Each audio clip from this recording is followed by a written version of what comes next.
Hello जी, नमस्कार। कैसे हैं आप सब? देखिए मैं एक सीरीज़ टीओसी का सीरीज़ लेकर आया हूँ।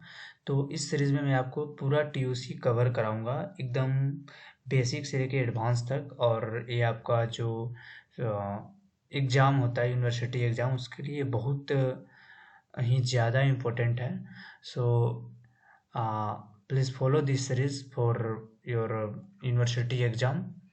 तो सबसे पहले मैं बेसिक थ्योरी, क्योंकि जो आपका यूनिवर्सिटी एग्ज़ाम होता है उसमें आपका 80-30 80-20 रहता है, यानी कि 80-20 नहीं बोल सकते लेकिन 60-40 बोल सकते हैं अपन कि 60% जो है आपका न्यूमेरिकल रहता है और 40% आपका थ्योरी रहता है। तो इस हिसाब से मैं लेके चल रहा हूँ। तो मैं आपको थ्योरी बहुत ही कम बताऊँगा, ज़्यादा न्यूमेरिकल सॉल्व करवाऊँगा इसमें टीओसी। तो पहले मैं आपको बता दूँ टीओसी होता क्या है। टीओसी होता है आपको थ्योरी ऑफ कंप्यूटेशन, यानी कि जितने भी आपने देखा होगा कंप्यूटर जितने भी रहते हैं उसमें जितना भी हार्डवेयर रहते हैं, सॉफ्टवेयर रहते हैं या उसके एप्लीकेशन रहते हैं, तो उसका जो भी मैथमेटिकल प्रॉपर्टी होता है वो आपका टीओसी पे बेस्ड रहता है। ठीक है, यानी कि टीओसी यानी theory theory of computation include the fundamental mathematical properties of computer hardware, software and their application. Okay. आपका ये इतना याद रखने की ज़रूरत नहीं है, क्योंकि एग्ज़ाम में डेफिनेशन नहीं आता है कभी, बस आपको जनरल इन्फॉर्मेशन के लिए मैं बता रहा हूँ। आपका जो टीओसी होता है, ठीक है, थ्योरी ऑफ कंप्यूटेशन, वो जो टीओसी का जो फील्ड है वो डिवाइड होता है 3 कंपोनेंट में। ठीक है, मतलब टीओसी एक क्या है, टीओसी आपका जो है वो मैथमेटिकल प्रॉपर्टी को कंप्यूटर का हार्डवेयर या सॉफ्टवेयर के मैथमेटिकल प्रॉपर्टी को सोल्व करने का एक तरीका है। ठीक है, और वो आपका 3 कंपोनेंट में डिवाइड होता है। फर्स्ट होता है आपका एटोमेटेड थ्योरी, ठीक है। सेकेंड होता है आपका कंप्यूटेबिलिटी थ्योरी एंड थर्ड होता है आपका कॉम्प्लेक्सिटी थ्योरी।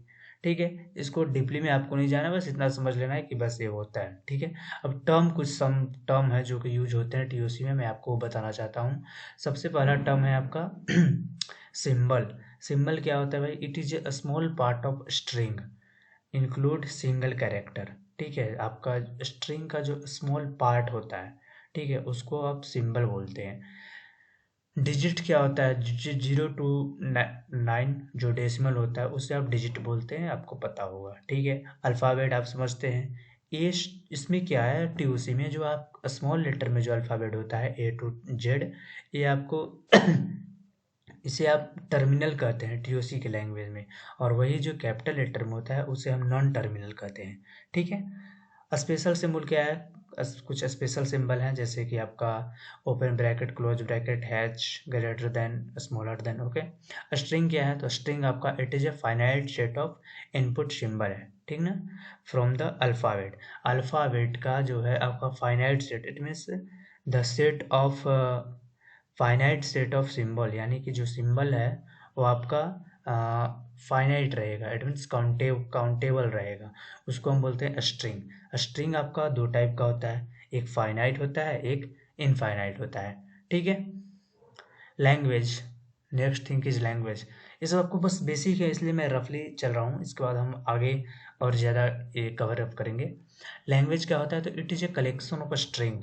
ठीक है, इसमें आप जो लैंग्वेज होता है उसको हम एल से डिनोट करते हैं। ठीक है, सिग्मा में जो सिग्मा क्या है, सिग्मा जो है वो आपका इसको बोलते हैं सिंबल को, सिंबल को हम इसमें टीओसी में सिग्मा बोलते हैं। ठीक है, तो जो भी सिग्मा दिया हुआ है, यानी जो हमें सिंबल दिया हुआ है उसके कलेक्शन से जो बनता है उसे हम लैंग्वेज कहते हैं।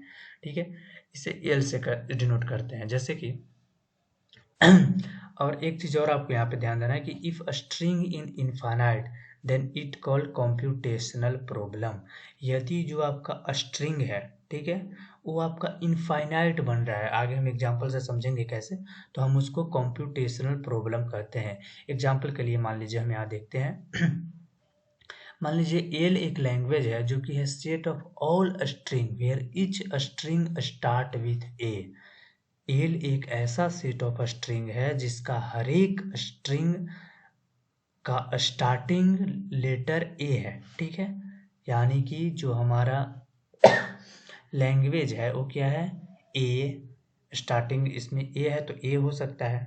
ठीक है, ए भी हो सकता है, ठीक है, ए बी भी हो सकता है, ए बी सी भी हो सकता है, ए बी, ऐसे कुछ भी हो सकता है, ए बी सी डी, मतलब स्टार्टिंग सिर्फ ए होना चाहिए। इसमें नहीं दिया है कि आपका ए बी होना चाहिए या ए बी सी ही होना चाहिए, कुछ भी हो सकता है, ठीक है। तो ये इनफाइनाइट जा रहा है, ये जा रहा है इनफाइनाइट, तो इसको हम क्या बोलेंगे, here the string is infinite, तो इसको हम बोलेंगे कॉम्प्यूटेशनल प्रॉब्लम, ठीक है, क्योंकि इसका जो स्ट्रिंग है वो इनफाइनाइट टाइम्स में जा रहा है। उसी तरह एक और प्रॉब्लम यहाँ पे है, जो सिग्मा दिया हुआ है आपका ए और बी, इसमें आपका सिग्मा दिया हुआ है ए और बी, ठीक है। Make string with length 2 that is end with a, ऐसा आपको स्ट्रिंग बनाना है जो कि इंड कर रहा है विथ ए के साथ, ए के साथ इंड कर रहा है, उसका लेंथ 2 होना चाहिए।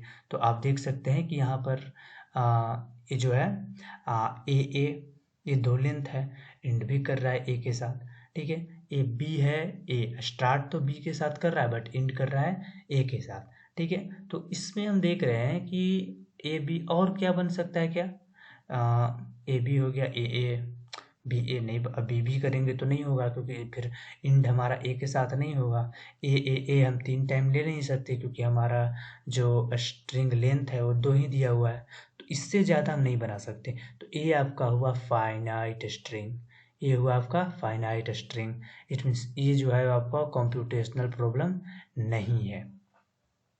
अब देखिए आगे हम फिर ऑटोमेटा पढ़ेंगे, तो बस थोड़ा सा मैं बता देता हूँ ऑटोमेटा, इसमें क्या होता है। ऑटोमेटा क्या होता है आपका कि the theory of automata, okay, the theory of automata is theoretical branch of CSC and mathematical model.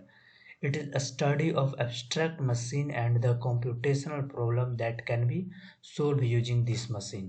कुछ नहीं, ऑटोमेटा एक मशीन है, ठीक है, जो कि आपका जो आपने अभी समझा कंप्यूटेशनल प्रॉब्लम, या ठीक है, कंप्यूटेशनल प्रॉब्लम किस प्रॉब्लम, जो इसमें स्ट्रिंग इनफाइनाइट में जाए, वो प्रॉब्लम का सोल्व करने का यही एक मशीन है, एब्स्ट्रैक्ट मशीन है। Abstract it means unique machine है, इज कॉल्ड द एटोमेटा, इसी को एटोमेटा कहते हैं, ठीक है।